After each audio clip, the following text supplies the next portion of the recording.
깨끗한 말씀의 수도꼭지.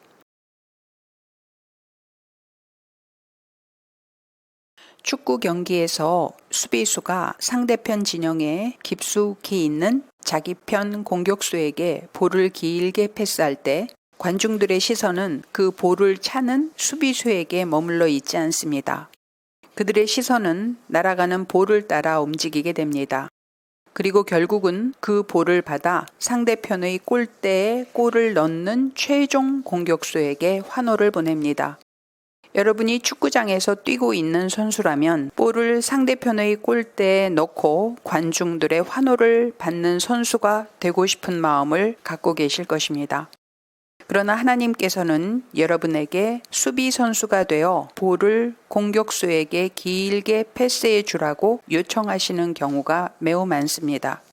별로 주목받지 않는 수비 선수이기에 그 선수가 축구 경기에서 승리하는데 큰 공헌을 한 것을 사람들이 몰라줄지라도 하나님께서는 다 보고 알고 계십니다.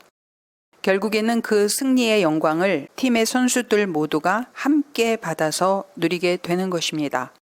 여러분은 보조하는 어시스턴트의 삶을 살기는 싫고 주목받는 스타 플레이어가 되고 싶어 하시겠지만 하나님께서는 스타 공격수나 수비수나 똑같이 귀하게 여기십니다. 선교사 중에는 나가는 선교사도 있고 보내는 선교사도 있습니다. 두 부류의 사명은 각기 다르지만 합력하여 선을 이루시는 분은 하나님이십니다. 여러분이 선교지로 직접 나가는 선교사가 아니라 중보기도자로 부르심을 받은 보내는 선교사라면 절박한 심정으로 주님을 찾고 찾아서 주님을 만나서 주님으로부터 선교지의 기도 제목을 받아 기도하신다면 훨씬 더 효율적으로 주님의 일에 동참하실 수가 있으실 것입니다. 에레미야서 29장 12절로 13절 말씀.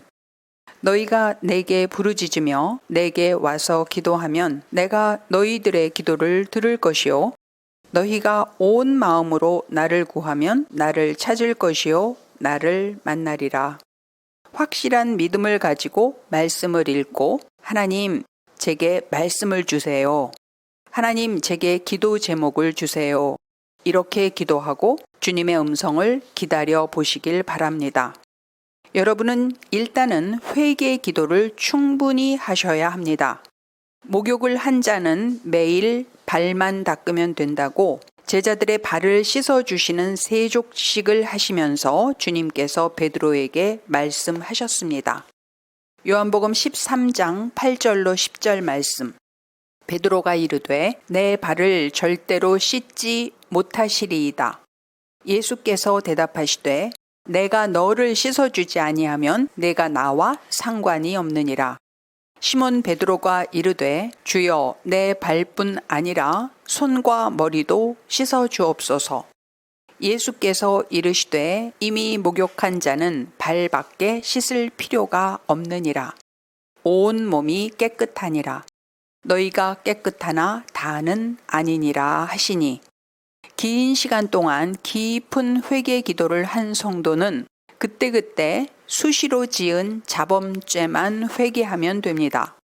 축기 기도를 하시고 간절하게 성령 충만을 구하는 기도를 하시길 바랍니다. 하나님께서는 여러분이 주님을 간절히 찾고 찾으면 반드시 만나 주실 것입니다. 영혼 구원을 위해서 여러분이 복음을 전할 때에 사역자가 말하는 것이 아니라 성령 하나님께서 여러분을 사용하셔서 성령님이 말하시기를 원하십니다. 하나님께서 한 성도를 사역자로 부르시고 나면 하나님께서는 당신의 양무리들을 위해서 그 사역자에게 기름을 부어주십니다. 각자의 스타일이 조금씩 다른 이유는 사역자의 개성이 다르고 대상이 다르기 때문입니다. 여러분이 하나님의 음성을 듣고 싶어도 하나님의 음성이 잘 안 들리는 이유는 첫째, 회개가 덜 되었기 때문일 수도 있습니다. 둘째, 나는 죽고 예수로 살겠다는 결단이 확실히 안 되었기 때문일 수도 있습니다. 셋째, 그리고 주님의 음성이 안 들릴 것 같다는 부정적인 생각 때문일 수도 있습니다.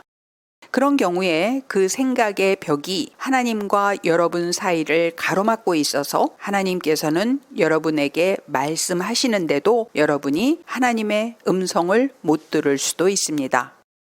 주님의 음성을 듣는 훈련이 되어질 때, 첫째, 성령 하나님의 무궁무한하신 말씀 창고에 여러분의 영의 파이프가 연결이 됩니다. 둘째, 두려움이나 주저함이 없이 강하고 담대하게 하나님의 말씀을 전하는 영의 나팔이 될 수 있습니다. 그 길을 뚫어야 전도를 하는 것과 말씀으로 제자 양육을 하는 것이 힘들지 않게 됩니다. 저는 책을 매우 좋아하는 책벌레입니다. 그래서 그동안 제가 읽은 책이 매우 많습니다. 그래서 읽어놓은 성경 말씀과 많은 책의 내용들이 제 안에 저장되어 있기는 합니다. 하나님께서는 기가 막히게도 제가 미리 읽어놓은 성경 말씀이나 책의 내용들 중에서 그리고 제가 직간접적으로 경험한 것들 중에서 제가 전도할 때나 상담을 할 때 그때그때 필요한 말씀을 떠올려 주십니다. 그래서 그 말이 제 입에서 흘러나오게 하십니다. 그렇지만 때로는 네이버나 구글 등에서 찾아보지 않으면 제가 알아듣지 못하는 단어나 말씀으로 말씀해 주시기도 합니다. 그럴 때는 네이버나 구글에서 검색해서 찾아보면 하나님께서 제게 해주신 말씀이 그때야 이해가 되기도 합니다.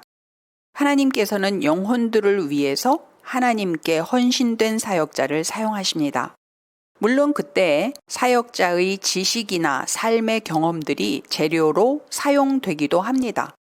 그러나 하나님께서는 아무 재료가 없더라도 충분히 사용하실 수가 있으십니다.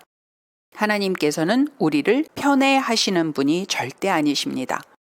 여러분이 간절하게 하나님께 쓰임 받기를 원해서 주님께 몰입하신다면 그 몰입하는 정도만큼 주님께서 역사해 주실 것이고 뿌린 대로 거두게 하실 것입니다.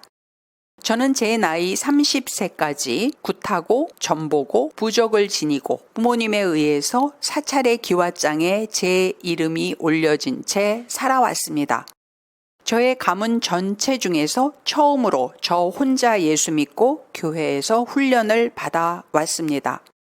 그런 제가 할 수 있다면 여러분 모두는 저보다 훨씬 더 잘 하실 수 있다고 확신합니다. 세수대야에 물을 받아서 세수를 하면 물은 절약이 되어도 얼굴에서 씻겨져 나간 먼지 등으로 오염된 물을 다시 얼굴에 묻히게 되어서 완전히 깨끗하게 얼굴을 닦기가 어려울 수도 있습니다. 그러나 수돗물을 틀어놓고 흐르는 물로 세수를 하면 물은 낭비가 될지라도 새롭고 깨끗한 물이 수도꼭지로부터 계속 새로 쏟아져 나오기 때문에 그 깨끗한 물로 완전히 깨끗하게 세안을 할 수가 있습니다. 여러분이 여러분의 영을 씻을 때도 마찬가지입니다. 요한복음 7장 38절 말씀, 나를 믿는 자는 성경의 이름과 같이 그 배에서 생수의 강물이 흘러나오리라 하시니 늘 주님의 말씀의 수도꼭지를 틀어놓고 사시기를 바랍니다. 그래서 여러분의 영을 날마다 새롭고 깨끗한 생수의 말씀으로 닦아내심으로써 여러분의 영도 깨끗이 씻으시고 여러분의 배에서 흘러넘치는 생수를 주변의 영혼들에게도 잘 전달해 주시길 바랍니다. 하나님 감사합니다.